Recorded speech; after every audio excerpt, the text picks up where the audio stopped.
મિત્રો લઈએ આપણે મોલ, અણુઓ, પરમાણુઓ તેમજ કદ અને સાંદ્રતા આધારિત દાખલાઓમાં આગળ વધી રહ્યા છીએ। જો હાઇડ્રોજન વાયુના 10 કદ O2 વાયુના 5 કદ સાથે પ્રક્રિયા કરે છે તો પાણીની બાષ્પનું કદ કેટલું બને? મિત્રો પાણીની બાષ્પ એ પ્રોડક્ટ છે, મતલબ કે નિપજ છે। તો H2 વાયુ O2 સાથે સંયોજાય અને પાણીની બાષ્પ બનાવતી હોય તો ઇક્વેશન રજૂ કરીએ H2 plus O2 gives પાણીની બાષ્પ that is 2 water। મેં અહીંયા 2 કેમ લખ્યા હવે સમજો। માની લો કે મેં અહીંયા 2 નથી લખ્યા, ચલો તો H2 plus O2 hydrogen oxygen સાથે જે સંયોજાઈને પાણીની વરાળ બનાવે છે તો બેલેન્સ કરવા માટે અહીંયા O2 છે તો અહીંયા 2 મૂકવા પડે। જો 2 અહીં મૂકો તો હાઇડ્રોજન 4 થઈ જાય છે તો મારે અહીંયા 2 મૂકવા પડે।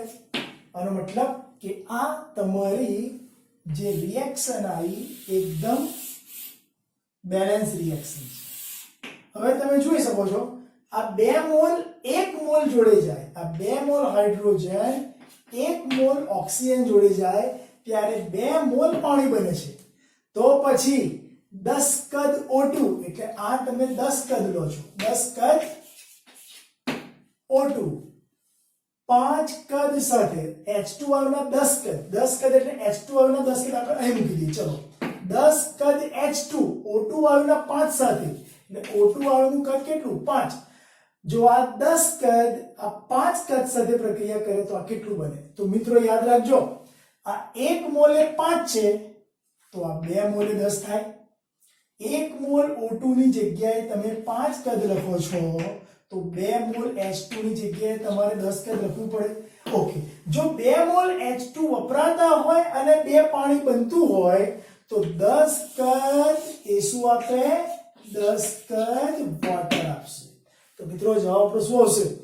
2 મોલ હાઇડ્રોજન 1 મોલ ઓક્સિજન સાથે સંયોજાઈ 2 મોલ પાણીની બાષ્પ બનાવતી હોય તો એના અનુસંધાનમાં 5 કદ O2 એ બમણા 10 કદ હાઇડ્રોજન સાથે પ્રક્રિયા કરીને બિલકુલ સામે 10 કદ વોટર બનાવશે। કેમ કે 2 મોલ H2 હતા તો 2 મોલ H2O મળ્યા તો 10 કદ એ કેટલું મળે? 10 કદ। તો અહીંયા પાણીની બાષ્પનું કદ આવશે 10 કદ। મિત્રો સરસ છે ક્વેશ્ચન। એના પછીનો બીજો ક્વેશ્ચન, કાર્બન ડાયોક્સાઇડનું પ્રમાણ તમે ગણો। ચલો કાર્બન ડાયોક્સાઇડનું પ્રમાણ ગણવા માટે મને 3 કેસ આપ્યા છે। 1 મોલ કાર્બનને હવામાં બાળીએ એટલે હવામાં ઓક્સિજન છે તો 1 મોલ કાર્બનને ઓક્સિજન સાથે બાળીએ ત્યારે કાર્બન ડાયોક્સાઇડનું પ્રમાણ ગણવાનું છે। તો ઇક્વેશન બનાવી દઈશ પહેલા માટે।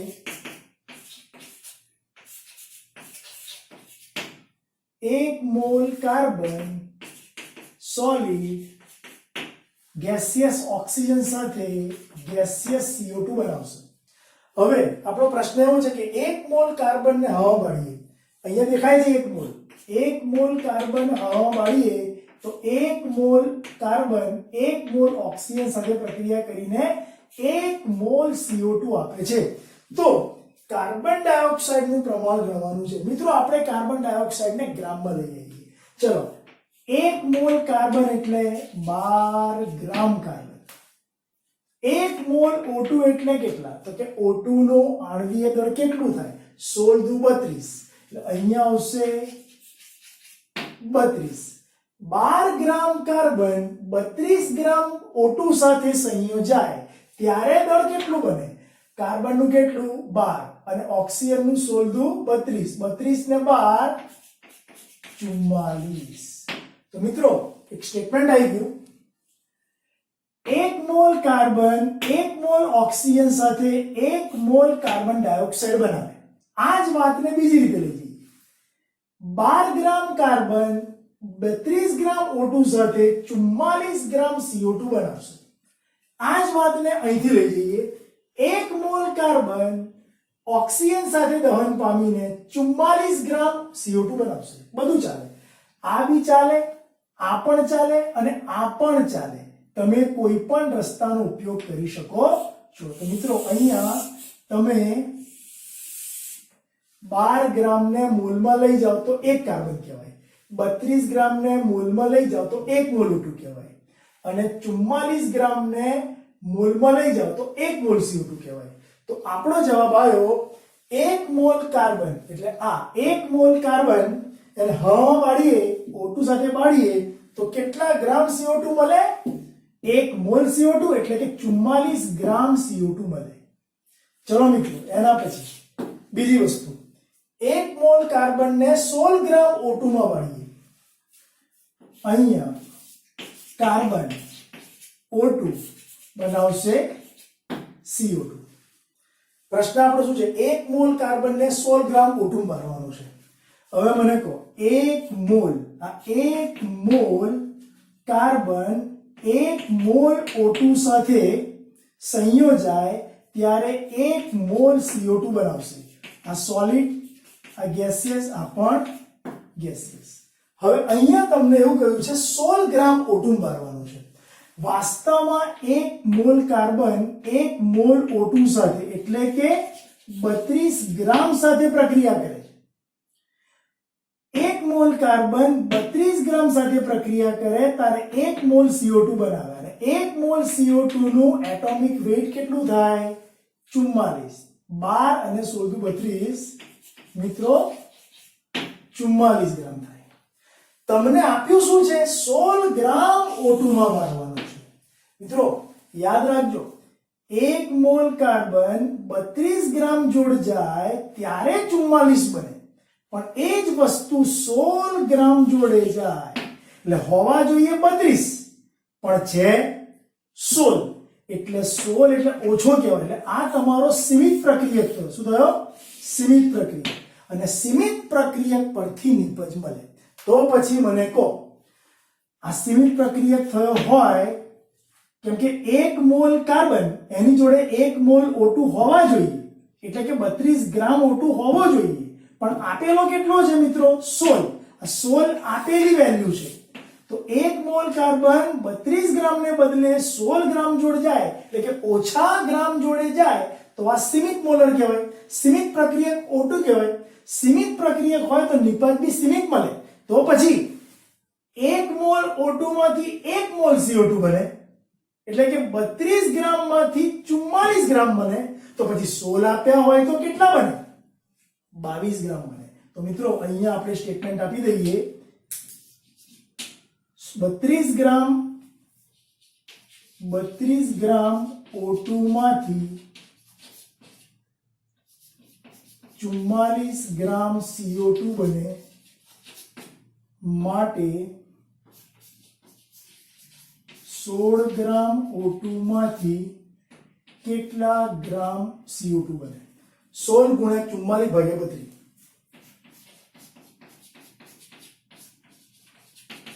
16 × 32 2 22 એટલે જવાબ આવશે અહીંયા 22 ગ્રામ CO2 ઉત્પન્ન થાય. રાઈટ છે? ઓકે. નાઉ ત્રીજો, 2 મોલ કાર્બનને 16 ગ્રામ O2 માં બાળીએ તો કેટલો CO2 બને? 2 મોલ કાર્બનને 16 ગ્રામ O2 માં બાળીએ તો કેટલો CO2 બને? ફરી એક વખત, C + O2 gives CO2.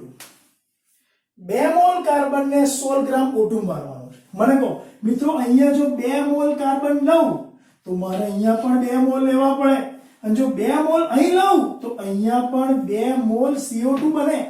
તો મિત્રો 2 મોલ કાર્બન લઉં તો 2 મોલ O2 લેવા પડે, અને જો એવું લઉં તો કેટલું ગ્રામ થયું ખબર છે? 16 × 32 અને 32 × 64. આ 16 છે, આને નાખી દઈએ. 16 × 32 અને 32 × 64, 64 ગ્રામ. 2 મોલ કાર્બન 64 ગ્રામ O2 સાથે પ્રક્રિયા કરે તો કેટલી નિપજ આપે? મિત્રો આનો જવાબ શું હતો? 12 ને 32 44. 1 ના 44 ગ્રામ તો 2 મોલના 88 ગ્રામ. હવે બરાબર સમજો, 2 મોલ કાર્બન ઇક્વેશન મુજબ જ છે, જો આપણે કશું જોયું જ નથી. 2 મોલ કાર્બન 2 મોલ O2 સાથે 2 મોલ CO2 બનાવે, એટલે કે 2 મોલ કાર્બન 64 ગ્રામ O2 સાથે 88 ગ્રામ CO2 બનાવે. તો પછી આપેલું શું છે? આપેલું છે 16 ગ્રામ O2 એટલે હોવા જોઈએ 64 ગ્રામ ઇક્વેશન મુજબ, પણ આપેલો છે 16 ગ્રામ. તો આ પદાર્થ ઓછો આપેલો કહેવાય કે નહીં? અને ઓછો આપેલો હોય તો એ તમારો સીમિત મોલર પ્રક્રિયક કહેવાય. મિત્રો આ શું થઈ ગયો? સીમિત પ્રક્રિયક થઈ ગયો. સીમિત પ્રક્રિયકની એક ખાસિયત છે, એની ઉપરથી જ નિપજ મળે. એટલે આને ભૂલી જઈએ. જો 2 મોલ O2 લઈએ તો 2 મોલ CO2 બને. એટલે કે 64 ગ્રામ O2 લઈએ તો 88 ગ્રામ CO2 મળે. તો પછી 16 ગ્રામ લઈએ તો પેલો કેટલો મળે? તો મારી પાસે એક ફોર્મ્યુલા બની ગઈ. 64 ગ્રામ O2 માંથી 88 ગ્રામ CO2 બને. તો પછી 16 ગ્રામ O2 માંથી કેટલો CO2 બને? 16 ગુણ્યા 88 ભાગ્યા 64. જવાબ આવ્યો 16 ચોક 64. 4 નીચે એટલે ઉપર આવશે 22 ગ્રામ CO2. મિત્રો આવી રીતે આપણે સીમિત મોલર સીમિત પ્રક્રિયકને ધ્યાનમાં રાખીને આ દાખલો કર્યો. તમારે તમારું આ વર્ક 7600001962 નંબર તમારે આ વસ્તુ મોકલવાની છે અને રોજનું કામ એટલે રોજ તમારે નિયમિતપણે કરતા રહેવું પડશે. આપણે આ ચેપ્ટરના સારામાં સારા કે જેને કહેવાય સ્વાધ્યાયના ઘણા ઉદાહરણના દાખલા છે એની ઉપર વર્ક કરીશું અને એકના એક દાખલા વારંવાર તમે 1-2 વખત લખશો, તમને આવડી જશે. ઓકે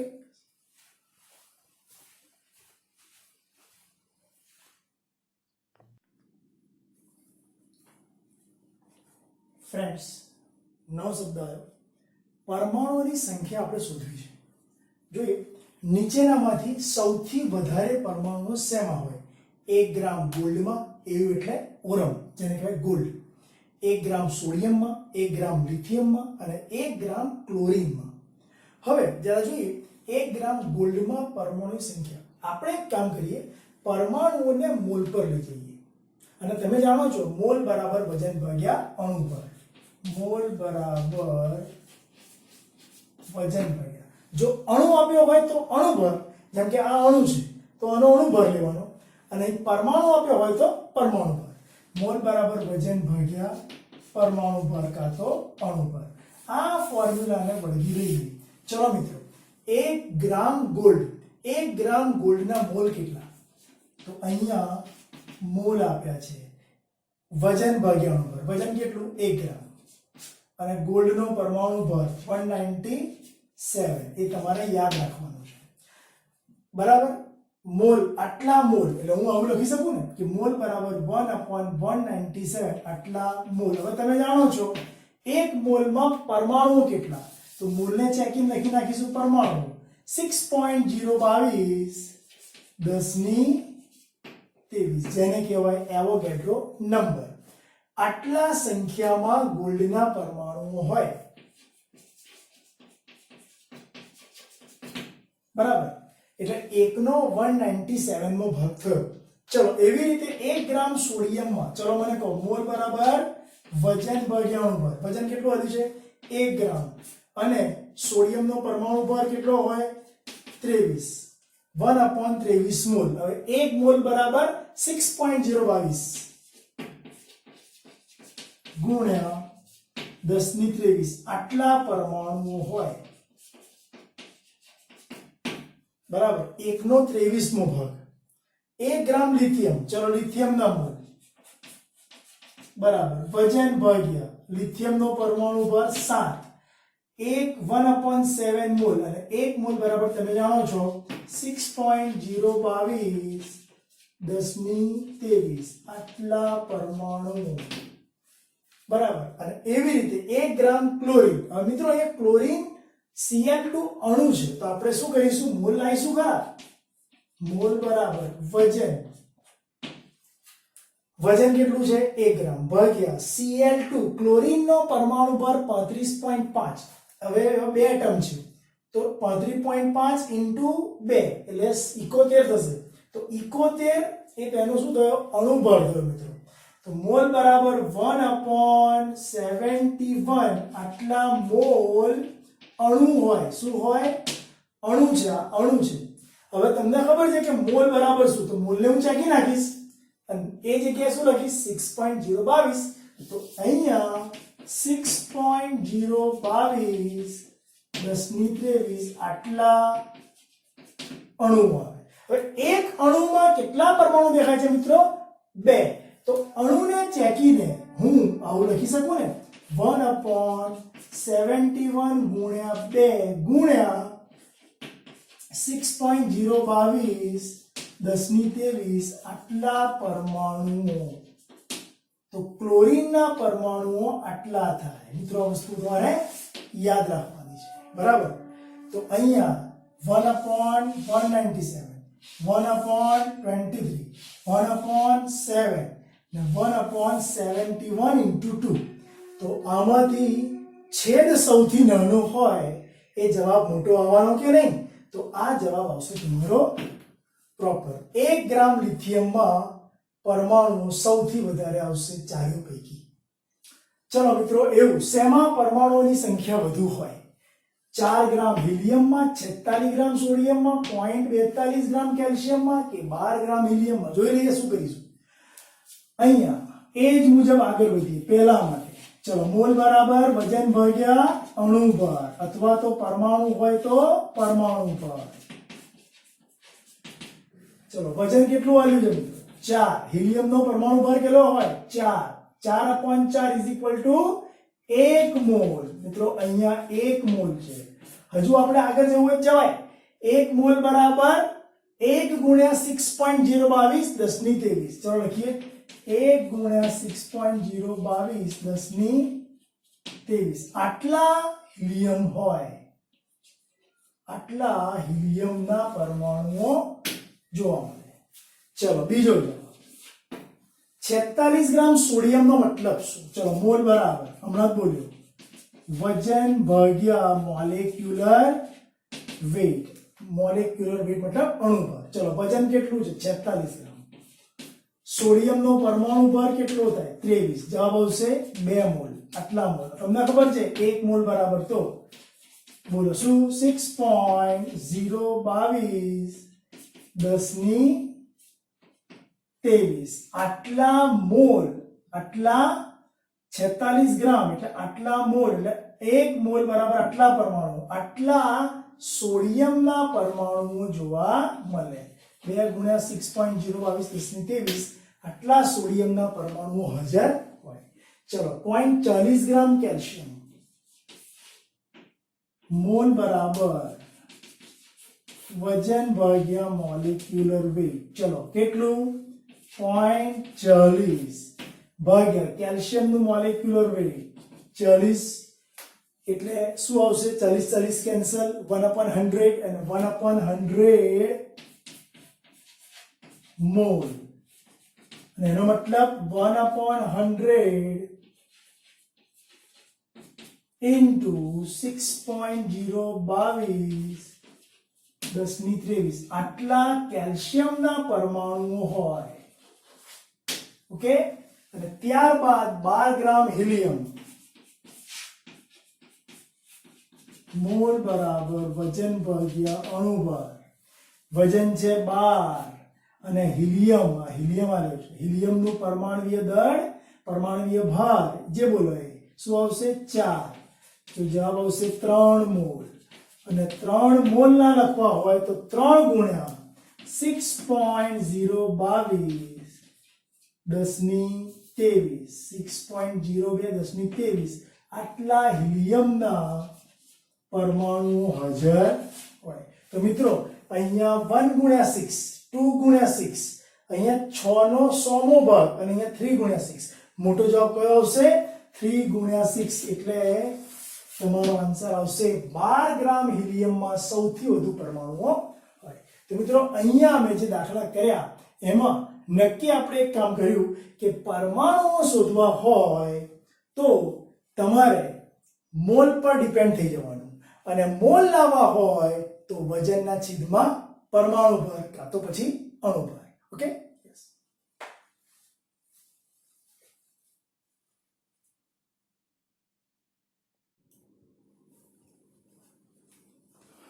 જો મિત્રો આગળ વધીએ આપણે પીવાના પાણીમાં ક્લોરોફોર્મ જેને કહેવાય CHCl3 રહેલો છે જે સ્વભાવે કેન્સરજન્ય છે એટલે પાણીમાં ક્લોરોફોર્મ આવી ગયો છે જે કેન્સરજન્ય છે જેમાં સંદૂષિતતાનું સ્તર 15 ppm છે એટલે કે પ્રદૂષણની માત્રા પાણીમાં જે ક્લોરોફોર્મ છે એની માત્રા 15 ppm છે જેને દળથી ટકાવારીમાં શોધવાની છે અને મોલારિટીમાં શોધવાની છે એટલે આ 15 ppm સાંદ્રતાને દળથી ટકાવારીમાં લઈ જવાના છે અને આ 15 ppm સાંદ્રતાને મોલારિટીમાં કન્વર્ટ કરવાની છે એટલે ટૂંકમાં એક સાંદ્રતાનું બીજી સાંદ્રતામાં કન્વર્ઝન કરવાનું છે ચાલુ કરીએ આપણે 15 ppm નો અર્થ ચલો 15 ppm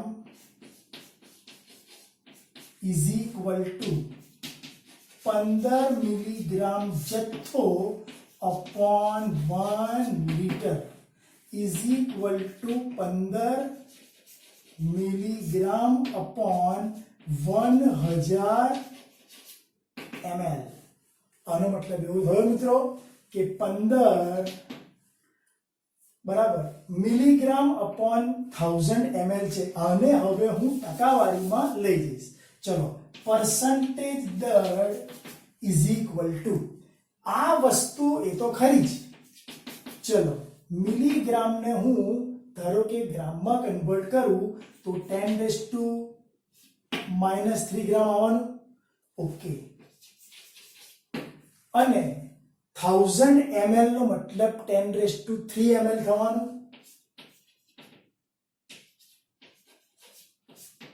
એનો મતલબ એવો થયો કે આ 3 ઉપર જશે अच्छा परसेंट ना गुणाकार तो खरा ज पाछा એટલે ગુણ્યા 100 इज इक्वल टू चलो મને કહો ઉપર જાય તો 15 ગુણ્યા 10⁻6 અને 10⁻6 into 10⁻2 એટલે 10⁻4 પરસેન્ટેજ દર ટકાવારી હવે મને કહો આ ટકા આવી ગયા પણ આપણે વૈજ્ઞાનિક અભિગમનો ઉપયોગ કરવા જઈએ તો 1.15 ના લખાય 1.5 લખાય तो जो 1.5 એટલે કે 1 એકમ આમ ખસું તો સંખ્યા રેખા પર મારે આ બાજુ ખસવા પડે એટલે જવાબ આવશે 1.5 10⁻3% ઓકે આ તમને પરસેન્ટેજ દર મળ્યું નમૂનાની મોલારિટી શોધો ચલો મોલારિટીની ફોર્મ્યુલા શું હતી મોલારિટી is equal to चलो मोलारिटी बराबर वजन भाग्या अणुभर गुण्या 1000 अपॉन द्रावक नु वजन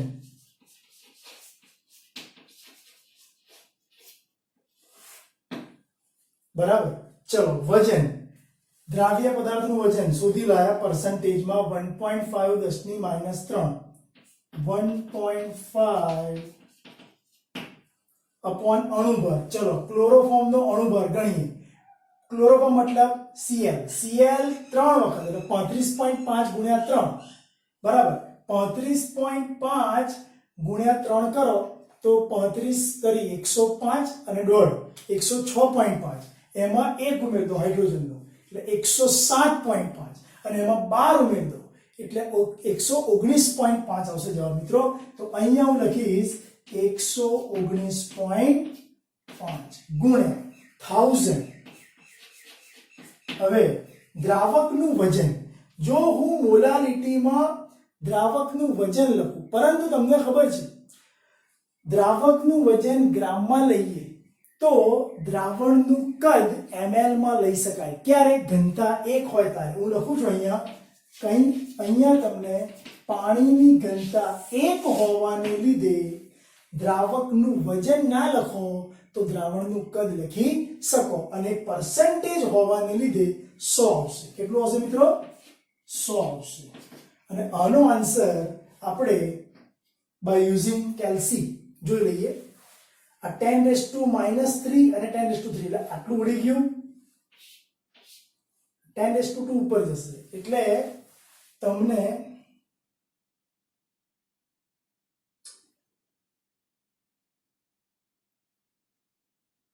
1.5 ભાગ્યા 119.5 ઇઝ ઇક્વલ ટુ 0.0125 અને ભાગ્યા 100 તો ખરા જ 0.0125 ગુણ્યા 10⁻², એટલે આને આપણે 1.125 કરી દઈએ, બરાબર. સંખ્યા રેખા પર 2 એકમ આમ ખસો તો સંખ્યા રેખા પર આ બાજુ 2 એકમ ખસવા પડે, એટલે 10⁻² ની આ બાજુ આવશો -2 છે ને, આ શું છે 10⁻² છે, એટલે 2 એકમ આમ ખસશો તો 10⁻⁴ આવશે.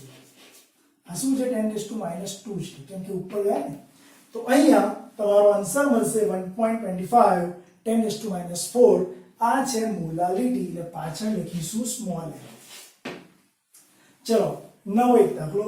પ્રયોગશાળામાં ક્લોરીનની બનાવટ દરમિયાન 5 ગ્રામ મેંગેનીઝ ડાયોક્સાઇડ સાથે કેટલો લેવાનો છે? આ 5 ગ્રામ મેંગેનીઝ ડાયોક્સાઇડ સાથે HCl ના કેટલા ગ્રામ લેવા પડે? ચલો આ કેટલા એ આપણે શોધવાનું છે. એક કામ કરીએ, તમને ઇક્વેશન ઓલરેડી આપી દીધું છે. હવે આ જે તમને ઇક્વેશન આપ્યું છે એ મુજબ અહીં દેખાય છે 4 ગુણ્યા, હવે ક્લોરીનનો પરમાણુ ભર 35.5, હાઇડ્રોજનનો 1, એટલે 4 ગુણ્યા 36.5 ગ્રામ HCl ઓલરેડી આ બાજુ છે, તો સામે મેંગેનીઝનો પરમાણુય ભર 55 અને આ 16 દુ 32, એટલે બેવનો સરવાળો થાય 87. તો મિત્રો 87 ગ્રામ મેંગેનીઝ ડાયોક્સાઇડ સાથે 4 ગુણ્યા HCl, એટલે કે 4 ગુણ્યા 36.5 ગ્રામ પ્રક્રિયા થાય જ. 87 ગ્રામ સાથે 4 ગુણ્યા 36.5 HCl હોય તો પછી પ્રશ્ન વાંચો, 5 ગ્રામ મેંગેનીઝ ડાયોક્સાઇડ લઉં, આ 5 ગ્રામ લઉં તો પેલો કેટલો હોવો જોઈએ? તો આપણી પાસે એક ફોર્મ્યુલા આવી ગઈ. 87 એ 4 ગુણ્યા 36.5, તો 5 કેટલો? હું લખીશ 87 ગ્રામ મેંગેનીઝ ડાયોક્સાઇડ સાથે 4 ગુણ્યા 36.5 ગ્રામ HCl, તો પછી 5 ગ્રામ મેંગેનીઝ ડાયોક્સાઇડ હોય તો કેટલો? તમને મળશે 5 ગુણ્યા 4 ગુણ્યા 36.5 ભાગ્યા 87. બોલો ઓકે. અને આનો આન્સર તમને મળે છે 5 ગુણ્યા 4 ગુણ્યા 36.5 ભાગ્યા 87, 8.39. 8.39 ગ્રામ HCl જરૂરી. બોલો ઓકે મિત્રો. તમારે 7600001962 પર તમારું હોમવર્ક નિયમિત રીતે મને મોકલવાનું છે.